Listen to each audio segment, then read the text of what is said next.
Pessoal, bom dia, boa tarde, boa noite, como de costume. Sou o professor Edjânio. Essa será a nossa aula 3 da disciplina de Ética e Gestão da Segurança da Informação do nosso terceiro bimestre, e o conteúdo a ser abordado hoje será alguns mecanismos de segurança da informação em rede sem fio. Tá? Vai ser uma abordagem aí básica sobre os principais mecanismos utilizados na área de segurança da informação para rede sem fio. Vamos lá? Então, inicialmente, tá? Nós partimos aí do conceito de que as redes sem fio, elas, né, estão aí relacionadas a redes simples, né, como infravermelho, como Bluetooth, como Zigbee, tá? Mas também a redes complexas como o WiMAX, certo? A 802.16, 4G e as redes Wi-Fi que são padronizadas aí como 802.11, certo? Tá? E uma característica interessante nas redes sem fio é que elas sofrem muita interferência, certo? E são afetadas por fatores externos, diferentemente aí das redes cabeadas, onde a informação, né, obviamente, está protegida ali fisicamente por um meio de comunicação, certo? E nas redes sem fio, como os dados eles se espalham através do espectro via difusão, os dados eles podem ali serem recebidos por qualquer dispositivo que esteja, tá, naquele ambiente e possibilitando aí a existência de ataques, tá? Então, para isso, para resolver esses problemas, certo, que muitos mecanismos de segurança da informação foram implantados em redes sem fio. Tá? E as redes sem fio, elas são redes ali de fácil instalação na maioria das vezes, tá? Como por exemplo a rede 802.11, conhecida como Wi-Fi, tá? É uma rede de simples instalação onde é necessário apenas um access point, né, e um cabo com conexão externa de rede, possibilitando ali a difusão de dados, tá, em determinado alcance, a determinada distância, certo? E um conceito da área da segurança da informação evidencia que uma facilidade sempre traz uma vulnerabilidade, ou no caso uma falha de segurança da informação, tá? Então, essa facilidade de instalação de redes sem fio possibilita que usuários comuns, sem grandes conhecimentos da área da segurança da informação, implantem redes sem fio e não tratem a segurança daquela rede, tá, como uma das prioridades envolvendo aquele meio de comunicação. Tá? A prioridade passa a ser apenas a conectividade, e a segurança é deixada aí um pouco de lado. Existem alguns padrões das redes 802.11, que são as redes conhecidas como Wi-Fi, tá? Entre eles a 802.11b trabalha aí na frequência de 2.4 GHz e possibilita 11 megabits por segundo de transferência de dados, tá? Nós temos a 802.11a, que trabalha na casa dos 5 GHz, certo? Possibilitando 54 megabits por segundo de transferência de dados.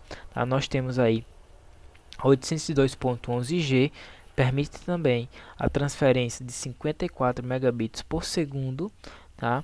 Mas trabalhando em uma frequência menor, no caso aí 2.4 GHz. Nós temos a 802.11n trabalhando nas duas frequências de 2.4 GHz e 5 GHz, possibilitando aí entre 65 a 600 megabits por segundo de taxa de transferência. Tá? E nós temos a 802.11ac, que trabalha em 5 GHz, possibilitando aí desde 433 megabits por segundo a 6 gigabits por segundo, certo? E a segurança? Onde é que a segurança da informação entra em todos esses padrões de rede Wi-Fi, né, de derivações aí do padrão 802.11. Existe um padrão específico para segurança em rede sem fio, né, em rede sem fio padrão 802.11, que é o 802.11i, certo? Esse padrão ele define ali alguns mecanismos de segurança que poderão ser utilizados para tornar aquela rede, tá, menos propícia a um ataque, a quebra de integridade das informações, a roubo de informações de usuários, né, a invasão de usuários mal intencionados e etc. Tá, alguns mecanismos, certo? São filtro de endereçamento MAC, WEP, Wired Equivalent Privacy, certo? WPA, Wi-Fi Protect Access, certo? WPA2, WPA3 e autenticação, tá? São aí os mecanismos mais comuns utilizados em rede sem fio, tá? Mas nada que impeça de serem utilizados também mecanismos mais específicos, mais especializados, como por exemplo o firewall, tá? Um IDS, também em rede sem fio. Vamos lá, endereçamento MAC, certo? Todos os dispositivos que estão conectados em uma rede, seja ela padrão Ethernet, no caso uma rede cabeada, ou padrão Wi-Fi, uma rede 802.11, todo dispositivo possui, tá, um endereço MAC, nada mais é que um número, certo, gravado ali na placa de rede do dispositivo no momento em que ele é fabricado, certo? E esse endereçamento MAC ele é definido e controlado pelo IEE, que é o Institute of Electrical and Electronic Engineers, certo? Que é uma organização com membros de todo o mundo, certo? Que padronizam ali serviços e aplicações para redes de computadores, tá? E uma dessas padronizações foi a rede 802.11, conhecida como Wi-Fi, certo? E uma questão interessante é que não existem dois endereços MACs idênticos quando as placas são fabricadas, certo? Fabricadas, tá? Não existe a possibilidade de dois endereços MACs virem, tá, idênticos de fábrica, certo? E esse endereço MAC permite identificar unicamente cada dispositivo na rede, e essa identificação permite que esse endereço ele seja utilizado como autenticação, ou seja, é possível filtrar os dispositivos que poderão acessar aquela rede através do endereço MAC, certo? Barrando o dispositivo que não tem o endereço autorizado, tá? E permitindo o dispositivo que tem o endereço autorizado, certo? Existem algumas ferramentas capazes de fraudarem os endereços MACs, certo? Mas a sua utilização, né, a utilização de um filtro de endereço MAC é bem mais aceitável que a não utilização, tá? É um reforço aí na segurança, mas vale lembrar que não é um serviço que deve ser utilizado unicamente, tá? É um serviço que deve ser utilizado juntamente com outros mecanismos, tá?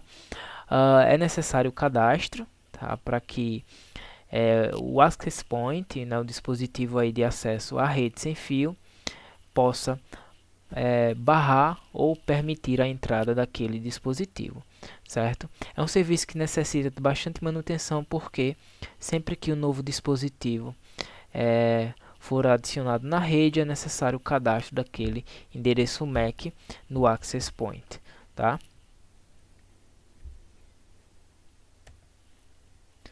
E aí nós chegamos a alguns mecanismos que disponibilizam criptografia, serviços de proteção das informações do usuário, certo? O primeiro serviço a ser implantado foi o WEP, tá? Foi um mecanismo aí que foi implantado para resolver problemas de captura de dados, certo? De acesso indevido às redes 802.11, tá?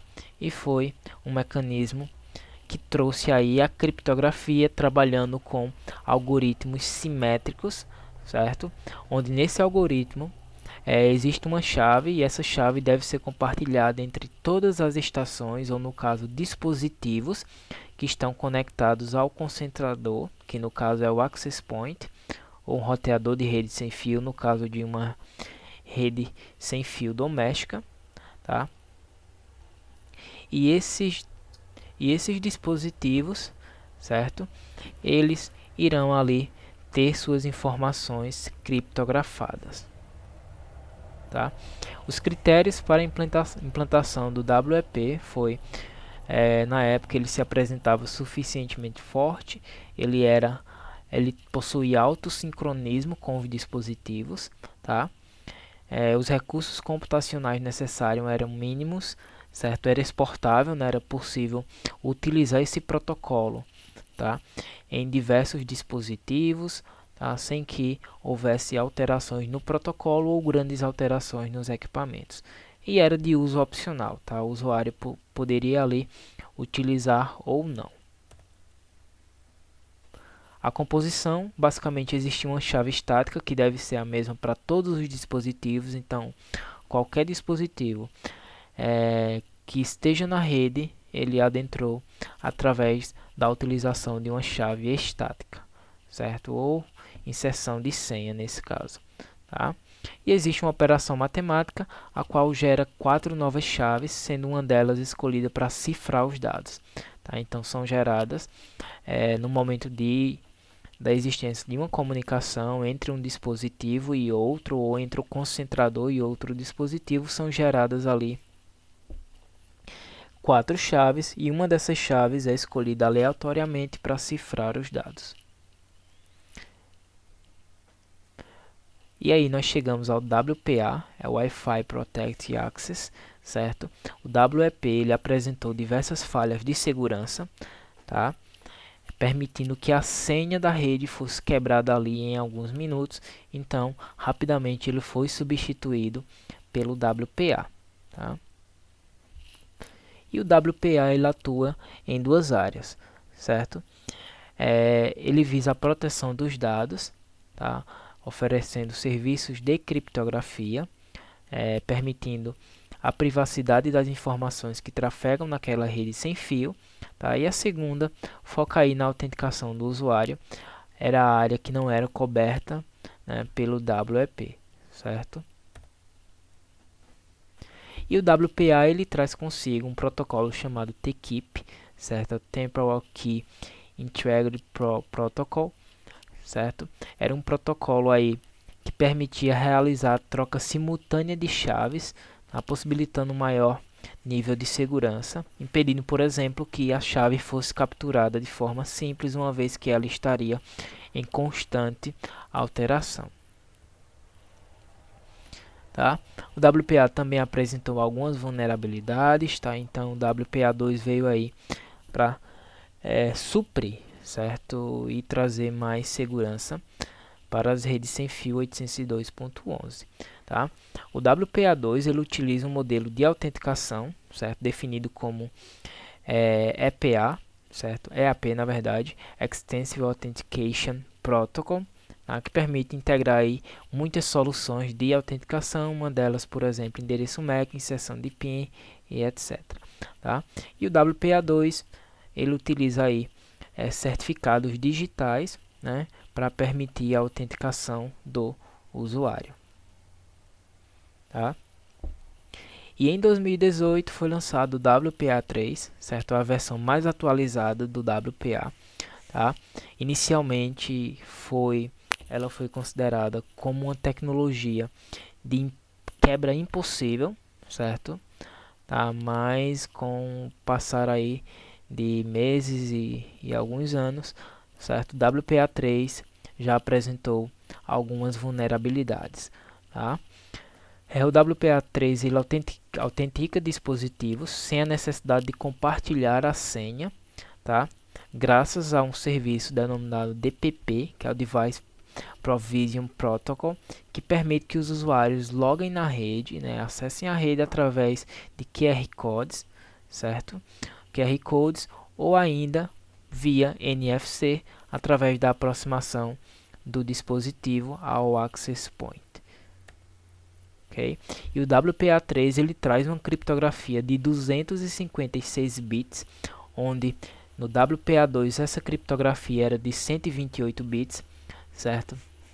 É uma criptografia considerada forte e de quebra quase que impossível, certo? Para termos uma ideia, existe uma comparação aqui entre o WPA2, que possibilitava aí 128 bits de criptografia, certo? Isso equivale a 3,48 vezes 10 elevado a 38 valores possíveis, certo? Ou ainda um 3 acompanhado ali de 38 zeros. Já a criptografia de 256 bits utilizada no WPA3 traz ali 1,15 vezes 10 elevado a 77 possibilidades, ou seja, é um 1 seguido por 77 zeros. E por último nós chegamos à autenticação, que é a maneira aí tradicional de adicionar segurança em um ambiente de rede sem fio, tá? Permitindo ou barrando usuários de utilizarem a rede, certo? Existem diversos mecanismos de autenticação, certo? Como senhas fixas, certo? Como endereços MACs, né? Existe NFC, existem senhas dinâmicas, existem certificados digitais, enfim, existe uma infinidade de serviços de autenticação em rede sem fio. Tá? A aula finaliza por aqui. No caso de dúvida, entre em contato, certo? Espero que tenham compreendido. Bons estudos e até a próxima.